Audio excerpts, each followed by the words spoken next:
Olá, queridos amigos, bem-vindos ao Conhecendo o Espiritismo. Sou Evelyn Freire e vamos dar seguimento ao nosso curso de mediunidade, estudando sobre a prática da caridade como ação desobsessiva. A caridade, nós vamos ver, é um excelente remédio para que possamos sintonizar com a espiritualidade amiga e quebrar os vínculos com a espiritualidade que de alguma forma quer nos influenciar. Então nós vamos estudar, compreender como podemos agir para melhor nos defendermos. Por isso você está convidado a assistir conosco o estudo de hoje, mas eu convido você também para se inscrever no nosso canal, curtir, compartilhar e comentar os nossos vídeos.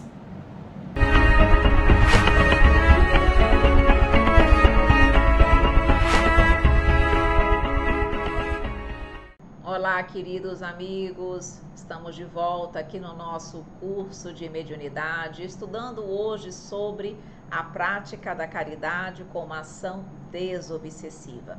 E vamos dar seguimento à nossa fase 7 da educação da mediunidade sobre audiência e vidência.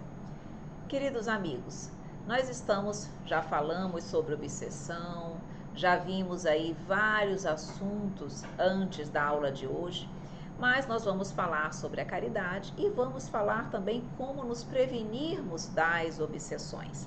Então, o que nos diz a doutrina espírita? A obsessão, para se instalar, depende da sintonia entre perseguido e perseguidor. Já sabemos disso. É dessa comunhão de pensamentos que se deve afastar. Para tanto, somente a elevação dos sentimentos e dos pensamentos criará a devida proteção contra as investidas dos obsessores. E como nós estamos falando hoje sobre a caridade, nós vamos perceber que a caridade, ela é tanto algo que nos auxilia a prevenir as obsessões, como a caridade é fator que nos auxilia no tratamento das obsessões. A caridade, ela nos ajuda em todos os momentos. Então, na prevenção da obsessão, é muito fácil nós entendermos por que ela nos previne da obsessão. Porque quando nós estamos fazendo a caridade, nossos pensamentos são elevados. Nós estamos em sintonia com a espiritualidade amiga e não com a espiritualidade inferior. Então, nós nos afastamos da espiritualidade inferior, quebramos qualquer vínculo de sintonia e, com isso, prevenimos a influenciação perniciosa. Nesse contexto, portanto, surge a prática do bem pela vivência da caridade, que se constitui na mais eficaz ação preventiva das obsessões. Então, a caridade, o trabalho no bem, o amor em ação, é a mais eficaz ação preventiva contra as obsessões. Queremos estar bem? Façamos o bem, que estaremos em contato com a espiritualidade amiga e livre das influências da espiritualidade inferior. Lá no Evangelho segundo o Espiritismo, no capítulo 15, que fala do fora da caridade não há salvação, no item 5, diz o seguinte: caridade e humildade, tal o único caminho da salvação. Vejam bem, caridade e humildade, único caminho para a salvação. Egoísmo e orgulho, tal o da perdição. Este princípio se acha formulado em termos precisos nas seguintes palavras: amarás a Deus de toda a tua alma e a teu próximo como a ti mesmo. Toda a lei e os profetas se acham contidos nesses dois mandamentos. Logo, tudo que se faça contra o próximo é o mesmo que fazê-lo contra Deus. Não podendo amar a Deus sem praticar a caridade para com o próximo, todos os deveres do homem se encontram resumidos na máxima: fora da caridade não há salvação. Então deu para nós entendermos por que a caridade nos livra de qualquer influência perniciosa. Porque através da caridade, queridos amigos, nós estamos realmente colocando em prática os dois maiores mandamentos da lei de Deus: amar a Deus e amar ao próximo. Quando nós amamos, nós somos caridosos e humildes, não egoístas e orgulhosos. Portanto, como sermos influenciados pela espiritualidade inferior, que na verdade só consegue influenciar os imperfeitos, aqueles que deixam que os interesses materiais, os interesses pessoais preponderem sobre os valores do espírito. Quem ama a Deus e quem ama ao próximo, essencialmente vivencia a caridade e demonstra a espiritualização da sua alma e do seu ser. Logo, queridos amigos, quem faz o bem não vai sofrer de obsessão. O que é fazer a caridade? Se nós estamos estudando que a prática da caridade é uma ação desobsessiva, precisamos entender o que é a caridade. Praticar a caridade é fazer o bem sem distinções ou preconceitos. Engloba tudo o que se possa fazer a outrem em forma de bondade e amor. Vai desde o ato de socorrer a fome, agasalhar o desabrigado e outros gestos materiais. Passa pelo esclarecimento intelectual e espiritual de elevado poder libertador e se completa com a renúncia de si em favor do próximo. Nós tivemos aqui a oportunidade de compreender um pouquinho a caridade, que é a prática do bem, sem distinções ou preconceitos, fazer o bem sem olhar a quem. Quem realmente faz o bem, quem ama o próximo, quem vê o próximo como seu verdadeiro irmão, não raro renuncia a si mesmo em favor do próximo. Quantas vezes aquele que realmente se preocupa com o outro, muitas vezes sofre e não está bem, mas ao ver um irmão sofrendo, coloca a sua dor no bolso e vai ajudar ao outro que o necessita. Isso é renunciar a si mesmo, isso é deixar de ser orgulhoso e egoísta, de pensar só em si, para pensar no outro, para buscar a felicidade do outro, o bem-estar do outro. Isso é a caridade. Não é um ato de apenas oferecer esmola, mecânico, sem sentimento. Quem realmente faz a caridade, e aqui todos os tipos de caridade, não a caridade apenas material, mas essencialmente a caridade moral, com certeza é uma pessoa que já sabe, pelo menos já tenta fortemente vivenciar o amor. Vejam, a caridade moral, quando nós fazemos a caridade moral, ela tem um valor muito maior para Deus. Porque a caridade material, ela é mais fácil de nós fazermos. Porque na caridade moral, nós doamos aquilo que nós temos. Um bem, um dinheiro, uma roupa, um alimento. Mas na caridade moral é diferente. Na caridade moral, nós doamos não o que nós temos, mas aquilo que nós somos. Porque eu dou de mim mesma. E eu só posso doar aquilo que eu possuo.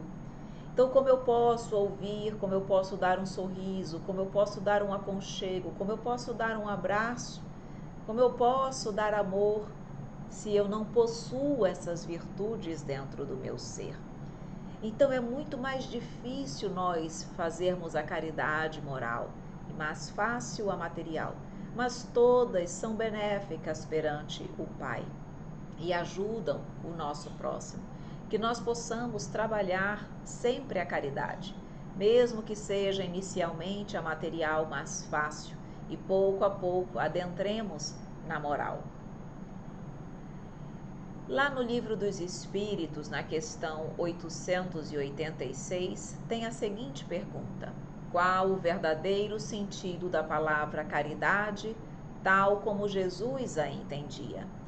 E vamos ver a resposta dos Espíritos.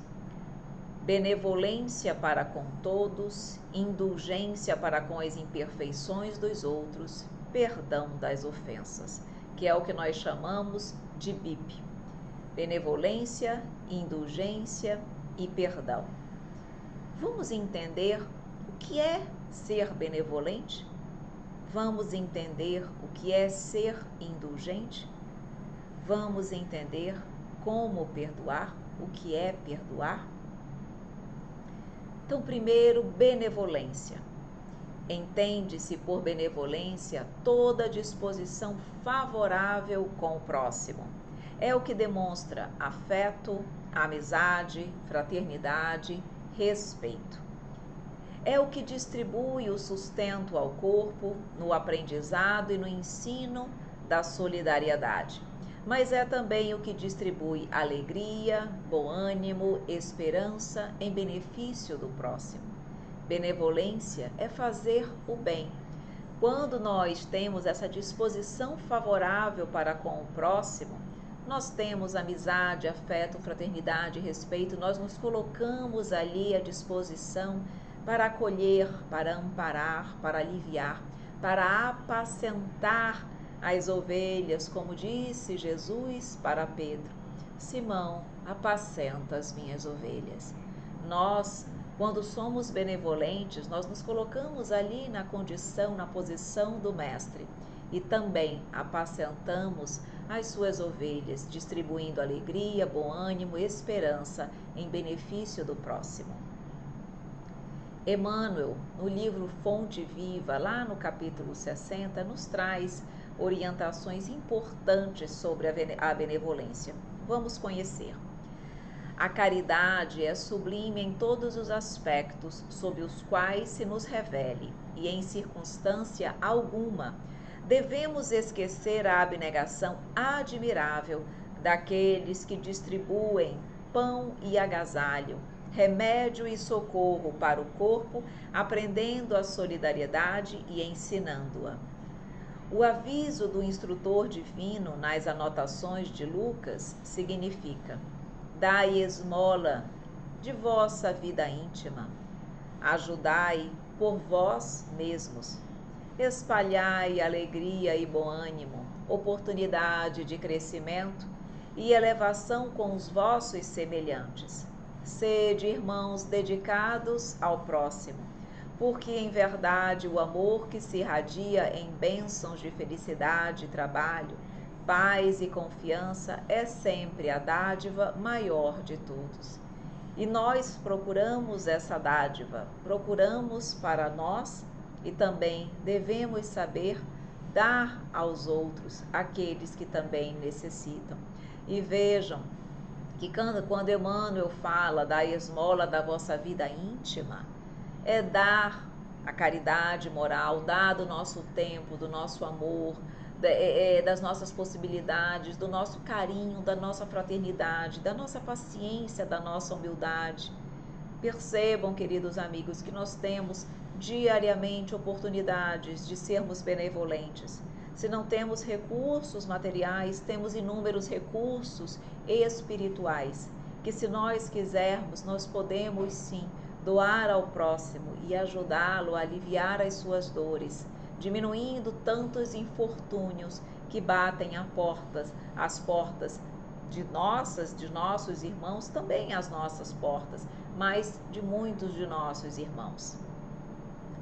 E nós trazemos para você aqui uma dinâmica para você fazer no tocante à benevolência. Já que a benevolência é fazer o bem, é essa disposição de ajudar, é essa disposição de alguma forma levarmos alegria para outros corações, eu trago uma dinâmica para você fazer na sua casa, com quem você desejar. Então vejam bem, você vai escolher alguém para participar dessa dinâmica. Pode ser um familiar, um amigo, quem você desejar.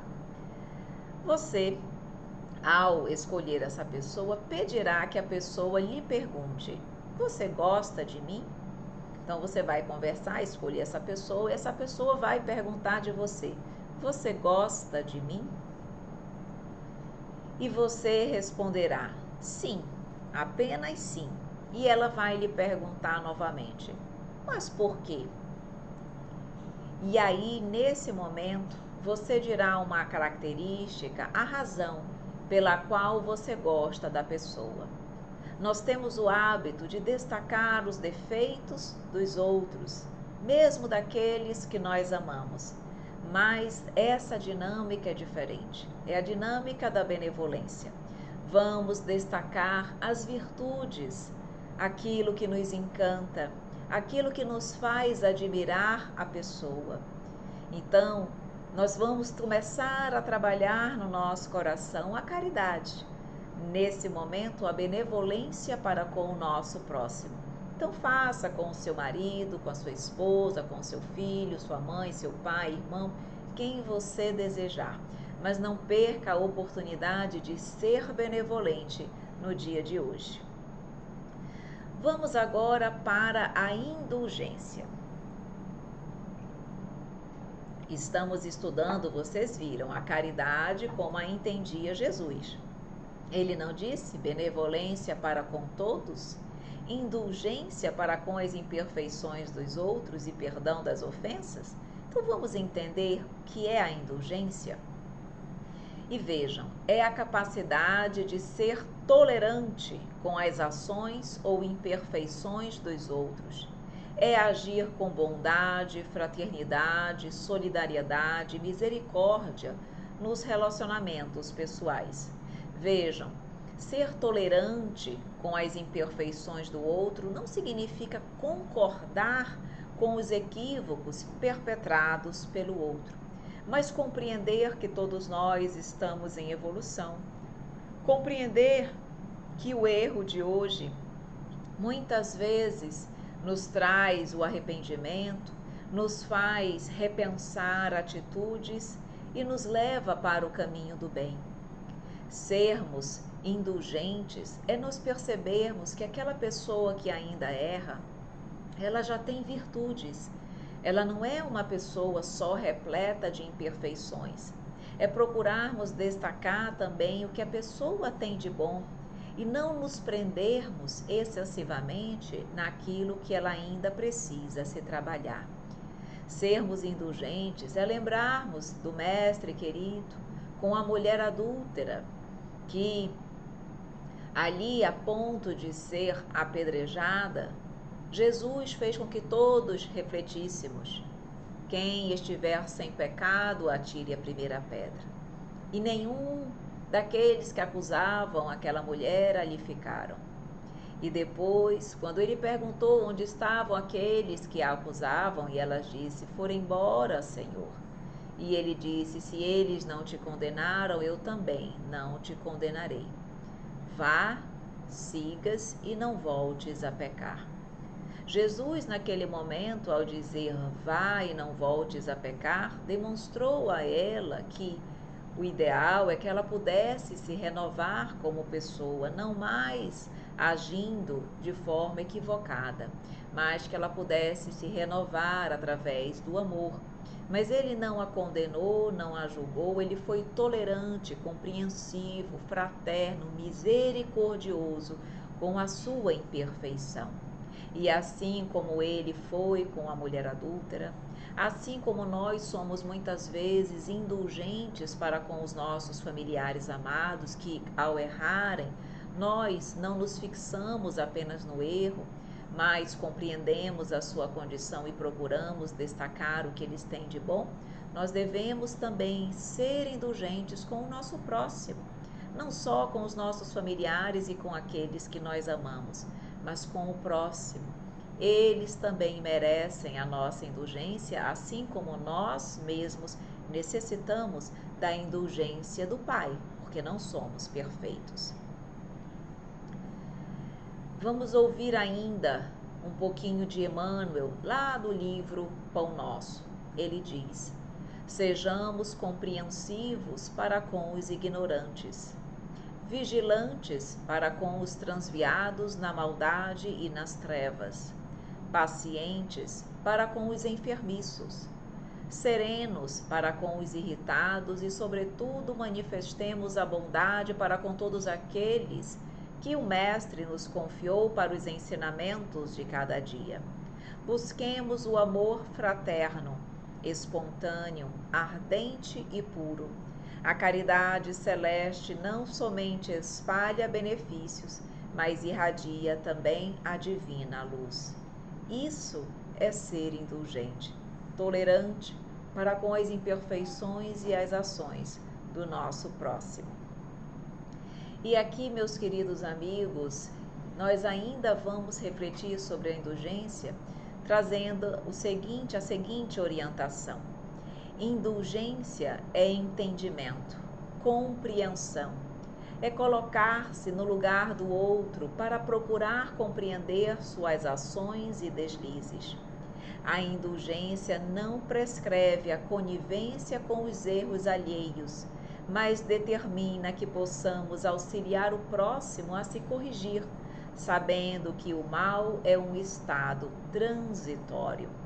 Percebam, queridos amigos, que quando nós procuramos nos colocar no lugar do outro, compreender as suas ações, o momento pelo qual ele passa, muitas vezes nós entendemos por que determinadas ações são cometidas. Por isso que nós devemos sempre evitar os julgamentos e deixar que Deus faça os devidos julgamentos para com todos, porque eles sabem, na verdade, o que se passa no coração de cada um de nós. Nós não sabemos, nós ainda somos muito imperfeitos. Então, para quê? Por que julgar? Sejamos indulgentes para com o próximo. Queridos amigos, nós trouxemos uma dinâmica em relação à benevolência e vamos trazer outra também em relação à indulgência.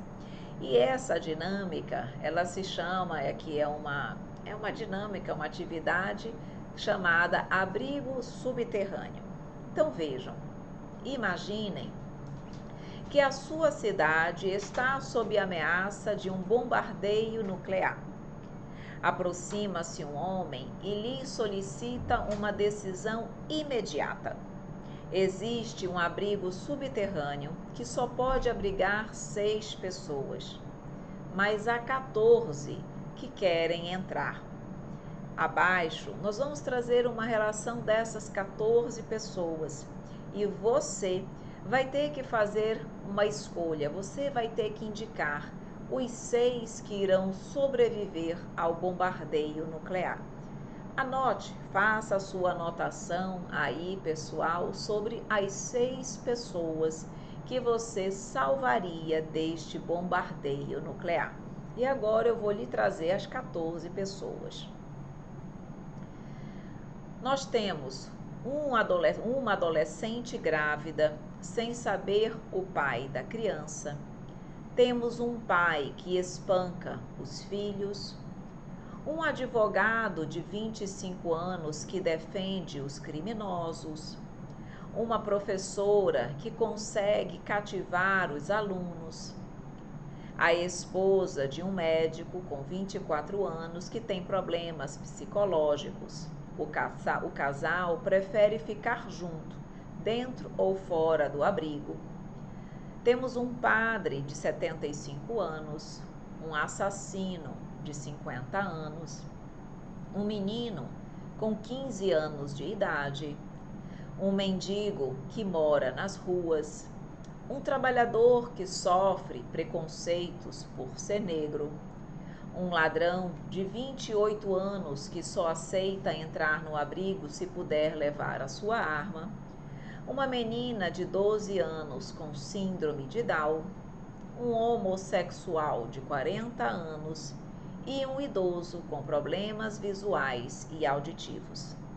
Essas são as nossas 14 pessoas interessadas em entrar neste abrigo subterrâneo. Escolha 6. Tá? Nesse momento não passe para o próximo slide antes de você saber quais seriam as 6 pessoas que você escolheria para levar ao abrigo. E coloque, faça as suas reflexões, veja por que você escolheria essas 6 pessoas, tá bom? Feito isso, nós vamos passar para o próximo slide. Ok?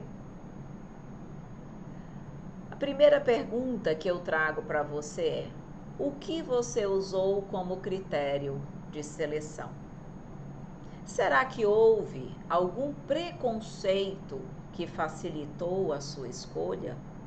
Quem você deixou de fora e por quê? Será que nesta sua análise você foi um pouco preconceituosa ou preconceituoso ou exerceu algum tipo de discriminação pelas características que nós colocamos? Reflita, reflita. Só você sabe quais foram as pessoas que você deixou de fora e as pessoas que você colocou no abrigo. Você achou justo decidir a vida dessas pessoas através das informações dadas? E se alguma dessas pessoas também fizessem algo de bom, mas que não foi citado? Como você se sentiu decidindo sobre a vida de uma outra pessoa? Olhem que reflexões importantes para nós quando nós trabalhamos sobre a indulgência. Quantas e quantas vezes nós, com base numa informação que nos chega, nós somos críticos, julgadores e nada indulgentes. Não procuramos nos inteirar, não procuramos estudar, não procuramos saber para que tenhamos condições de emitir um julgamento, uma informação com mais conhecimento de causa. E se alguma dessas pessoas tivessem atitudes, coisas boas em si e que não foram comentadas neste momento, e que nós decidimos a sua vida pelas informações que chegaram até nós. Como nós nos sentimos decidindo a vida de outra pessoa? E se fossem utilizados os mesmos critérios de julgamento conosco, com você, como você se sentiria? Você gostaria? Você gostaria que as pessoas julgassem você apenas por informações que lhe chegassem, sem que utilizassem da indulgência, da tolerância para com aquela atitude muitas vezes infeliz, sem lhe conhecer profundamente? Você gostaria de ser julgado desta maneira? Quais diferenças você poderia destacar se essa seleção fosse feita pela justiça dos homens e pela justiça de Deus? Teria Deus, Jesus mesmo, decidido da mesma forma que nós? Será que Jesus utilizaria os mesmos critérios, muitas vezes, o mesmo preconceito que nós em algum momento utilizamos?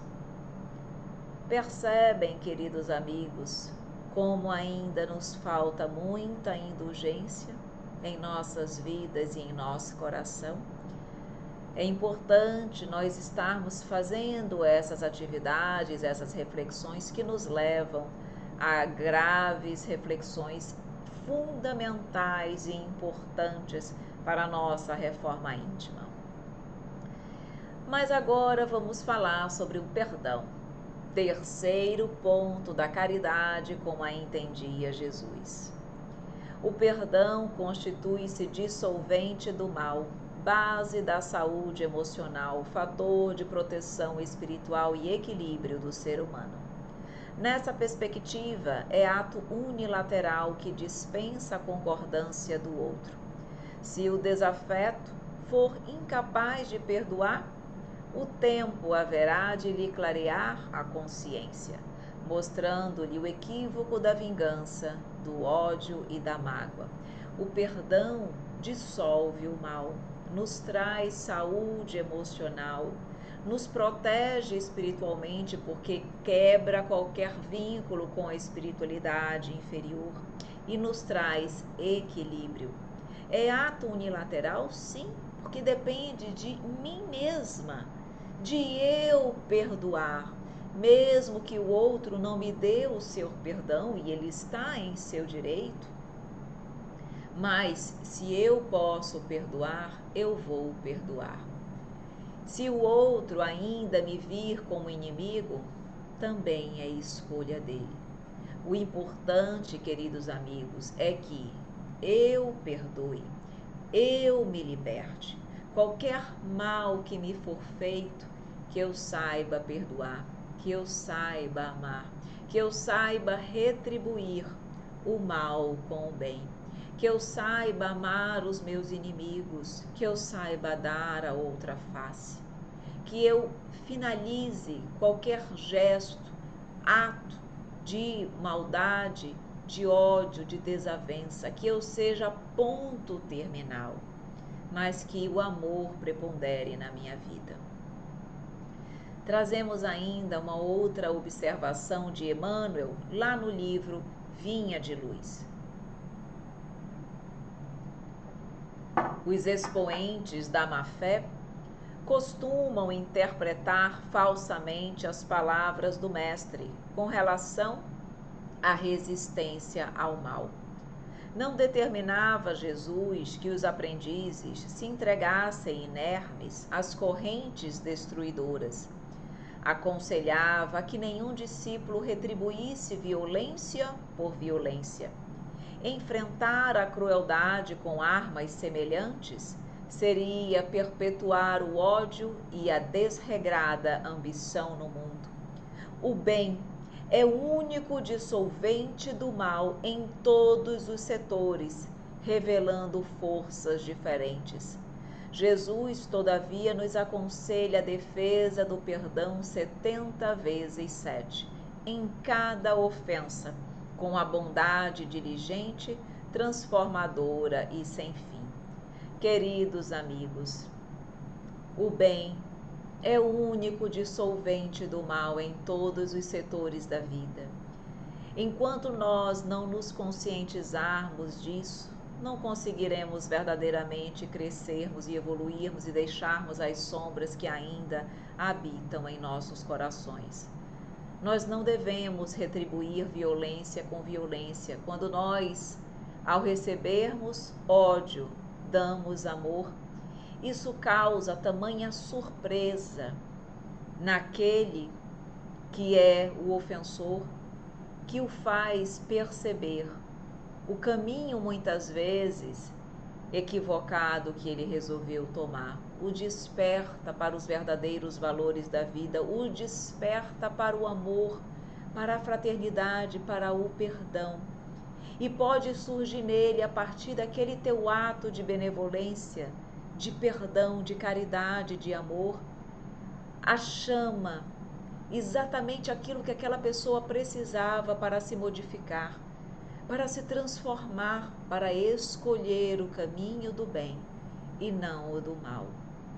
Eu sei que não é fácil, queridos amigos, nem para mim e nem para você, porque ainda somos muito imperfeitos, mas é algo que nós precisamos trabalhar em nossos corações.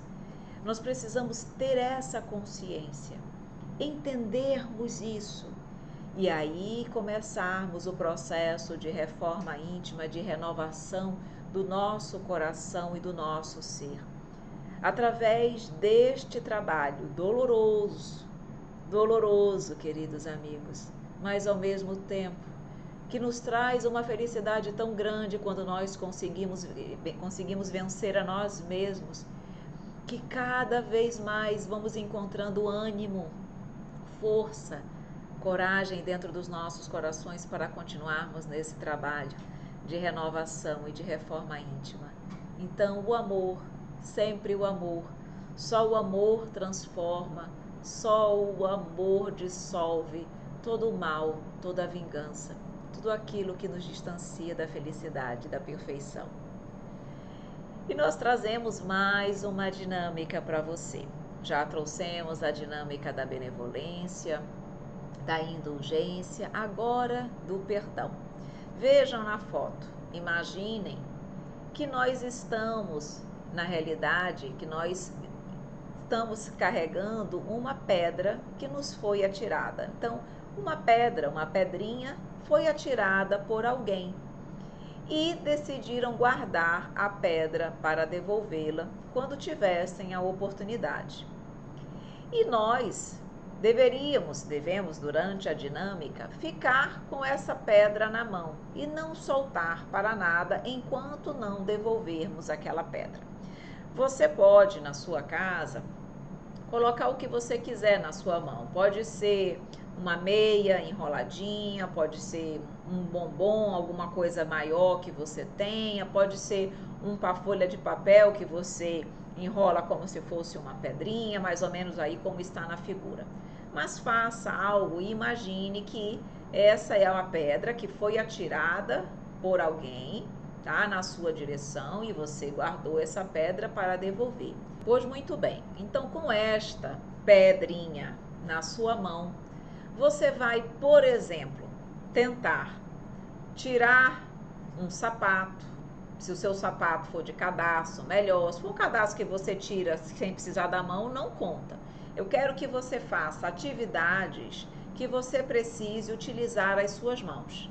Tomar uma água, tirar a sua roupa, colocar a sua roupa, escrever alguma coisa. Eu quero que você faça atividades onde você precise das suas mãos.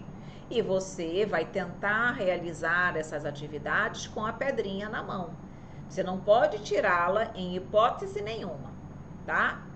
Faça isso. Dê uma pausa aqui no nosso estudo, no nosso vídeo, e vá fazer qualquer coisa que você precise fazer com as suas mãos. Você vai fazer, tentar fazer com a pedrinha, tá? Então, dê uma pausa agora, depois você volta, ok?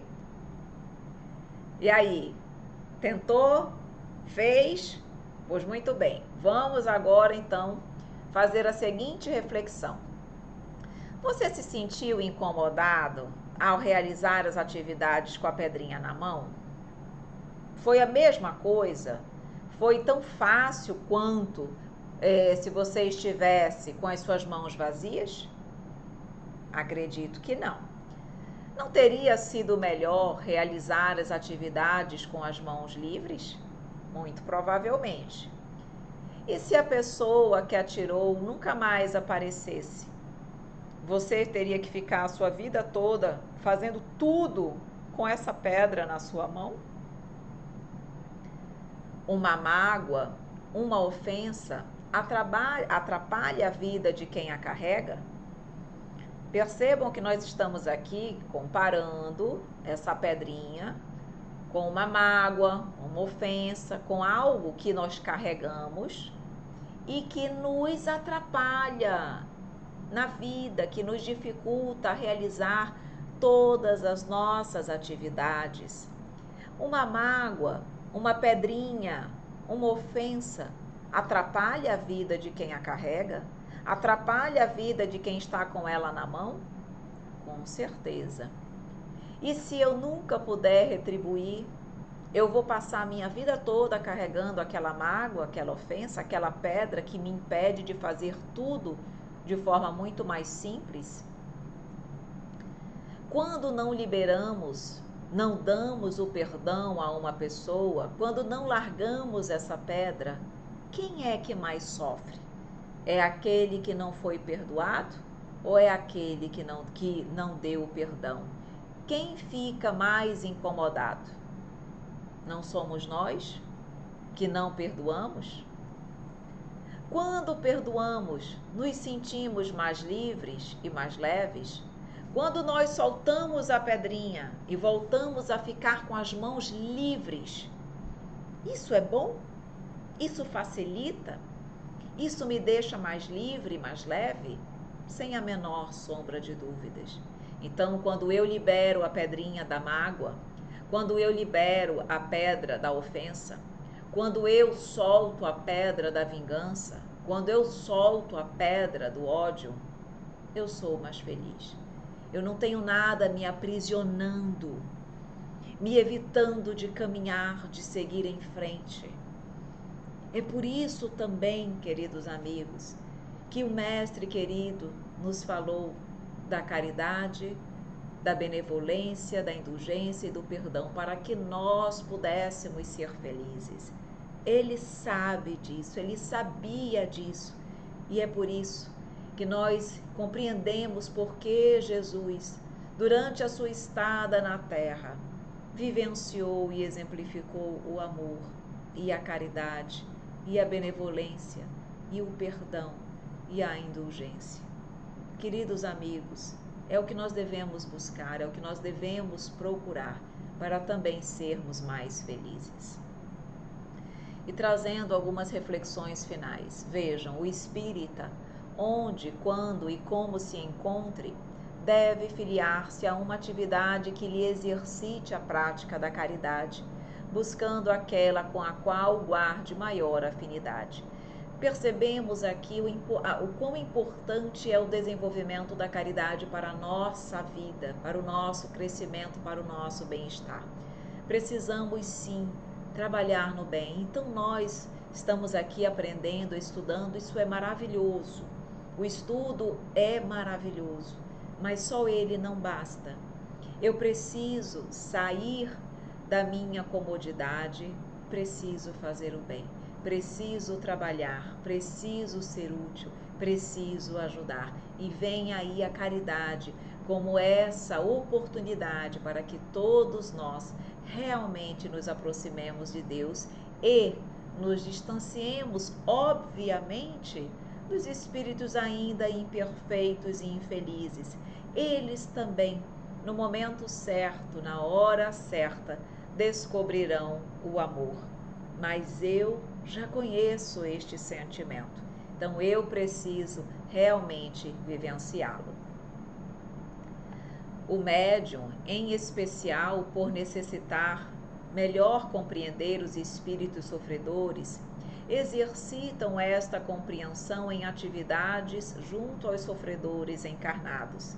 Aliás, não se justifica que o espírita, médium ou não, sob quaisquer pretextos, limite-se apenas a adquirir conhecimento sem, contudo, colocá-lo em prática. Ir ao encontro dos que sofrem, amenizar-lhes a dor das provações, às vezes muito dolorosas, é dever moral de cada adepto do Espiritismo.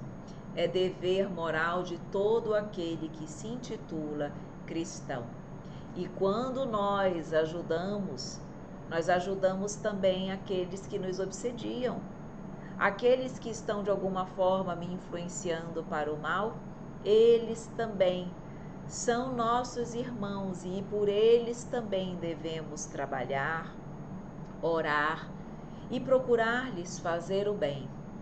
Quando eles, ao nos darem ódio, prejuízo, violência, maldade, receberem de nós amor, orações, carinho, cuidado, perdão, isso não vai ficar em vão para o coração de cada um deles. Eles vão com certeza se sentirem tocados e perceberem que eles também podem mudar. Eles também vão se sentir tocados pelo amor daqueles que poderia estar lhes devolvendo o ódio, mas lhes dá amor. E isso vai tocá-los e vai fazer com que eles também procurem o Cristo, que eles também procurem ser felizes e não mais continuarem na mágoa, no ódio, no desespero, na prática do mal. Percebam, queridos amigos, mais uma vez, que a caridade é, sem sombra de dúvidas, o melhor remédio para a obsessão. E aqui eu trago um videozinho para nós finalizarmos a parte teórica da nossa aula de hoje e adentrarmos no estudo da parte prática.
nós finalizamos com esse vídeo para que nós possamos amar os nossos inimigos.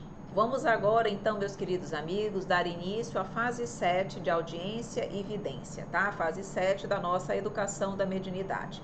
Então, nessa semana, vamos continuar ampliando as percepções auditivas e visuais de todos, ostensivos, dialogadores e de sustentação. Então, antes de iniciar a comunicação do sofredor, do espírito sofredor, os médiuns continuam primeiramente descrevendo ao dialogador o ambiente em que se encontram, o que veem e ouvem, prestando atenção aos detalhes. Então, aquela mesma situação da semana passada, nós vamos ali externar as percepções de todos os sentidos, de odor também. Então, o dialogador vai incentivar o médium a descrever para que ele possa ver cada vez mais, de forma mais ampla. Sua audiência também é estimulada. Os dialogadores também se concentrem, não precisam fechar os olhos, já falei isso. Mantenham-se de olhos abertos, mas concentrados nos seus guias mediúnicos, porque as imagens também serão trazidas à mente de vocês, para que vocês possam também aprimorarem as suas percepções, e igualmente os médiuns de sustentação. Então, o dialogador será estimulado a perceber também, então manter a constante sintonia com o guia mediúnico para captar essas informações, alternando sempre as duplas que vão dando comunicação. Aqui ainda 2 duplas dando comunicações simultâneas, mantemos essa situação. Mais à frente nós vamos passar para 3 comunicações simultâneas, mas ainda estamos com 2 nesse momento, tá? O diálogo igualmente continua ocorrendo com a supervisão dos coordenadores, sempre deixando os médiuns dialogadores mais livres, com menos interferência. Queridos amigos, nós trazemos aqui novamente à disposição, isso é só uma sugestão, mas claro que tudo vai ser adaptado à situação particular e peculiar de cada curso. As perguntas continuam as mesmas, perguntando vidência em relação ao ambiente, sentimentos, se ouviu algo, se teve a percepção de algum aroma, de algum cheiro diferenciado, tá? Se permaneceu o participante do trabalho, se conseguiu estar ali concentrado, mesmo com 2 comunicações simultâneas, se estava consciente, compreendendo tudo o que estava acontecendo. Importante também os coordenadores estarem atentos a isso. Nós trazemos aqui mais uma vez a nossa ficha de sintomas, tá? Para que, na verdade, os alunos possam externar as suas colocações, não apenas em relação à fase da vidência e da audiência, mas também em relação aos outros itens que são trabalhados desde o início do curso até agora. Percepção dos sofredores, do guia, sustentação, ambiência da sala, as suas percepções, o seu progresso. Tá? Nesse momento, os alunos já vão ficando mais à vontade, mais familiarizados com o processo, tá? Os coordenadores também vão ficando mais tranquilos, as coisas já vão fluindo melhor, as potencialidades já estão bem mais claras, de fácil percepção por todos. Então, claro que no decorrer do curso tudo vai ficando mais simples, mesmo que os casos sejam mais complexos, que exijam mais dedicação, os alunos, principalmente os dialogadores e os ostensivos, vão ficando um pouco menos ansiosos, mais serenos com o processo, e tudo vai fluindo de uma forma muito melhor.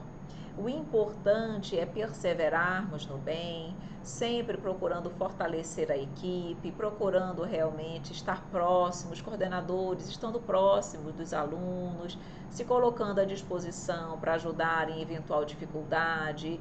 Desafios virão, todos nós sabemos que os desafios virão, para que os alunos possam abandonar o trabalho, para que eles possam realmente saírem e não seguirem nesse trabalho que lhes é tão importante e necessário.